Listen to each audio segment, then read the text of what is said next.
दोस्तों, एक बार एक वैज्ञानिक ने एक टिड्डे को पकड़ा और उसे अपनी आवाज पर छलांग लगाना सिखाया।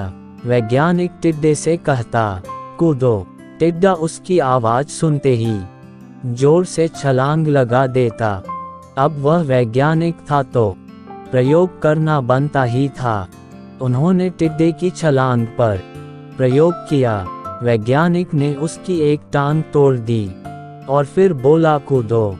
अब टिड्डे की छलांग की दूरी कम हो गई। वैज्ञानिक ने उसकी दूसरी टांग भी तोड़ दी और फिर बोला, कूदो। टिड्डे की छलांग और कम हो गई। अब तोड़ी गई उसकी तीसरी टांग। फिर छलांग की दूरी और कम हो गई। एक एक करके बेचारे टिड्डे की सारी टांगें तोड़ दी गई। अब आखिरी टांग टूटने पर जब उससे कहा गया, कूदो, तो वह हिल भी नहीं पाया। अब वैज्ञानिक ने अपना निष्कर्ष अपनी डायरी में लिखा। जानते हो उसने क्या लिखा? जब टिड्डे की एक टांग तोड़ी गई तो वह थोड़ा बहरा हो गया।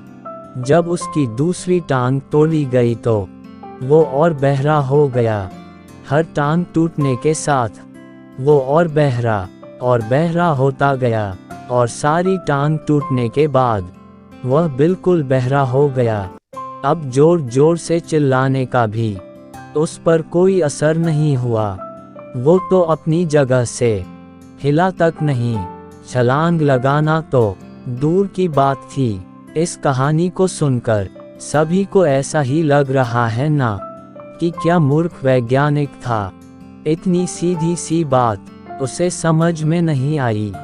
या कुछ लोग ये भी सोच रहे होंगे कि ये तो किसी बच्चे को भी पता है कि टिड्डे की छलांग उसके टांग टूटने की वजह से कम होती जा रही थी, ना कि वह बहरा हो गया था। दोस्तों, हम सभी जीवन में कई बार ऐसे ही मूर्ख बन जाते हैं। कई बार जीवन में दो घटनाएं एक साथ ऐसे घटती है कि उनका एक दूसरे से कोई संबंध होता ही नहीं। फिर भी ऐसा लगता है कि गहरा संबंध है। कभी कभी दिखता कुछ और है, लेकिन समझ कुछ और आता है और वास्तव में होता कुछ और है। इसीलिए अगर पछताना नहीं है तो जीवन में जल्दबाजी में कोई निर्णय ना लें। हमेशा समझ बुझ का इस्तेमाल करें, सावधानी बरतें, नतीजे सोच विचार कर ही निकालें। दोस्तों, ये छोटी सी कहानी आपको कैसी लगी? आप हमें कमेंट करके बता सकते हैं। हम आपके लिए नई नई हिंदी कहानियाँ हर दिन लाते रहेंगे। दोस्तों, आपको ये कहानी अच्छी लगी तो लाइक कीजिए और ऐसी ही कहानियों के लिए हमारे चैनल को सब्सक्राइब कीजिए।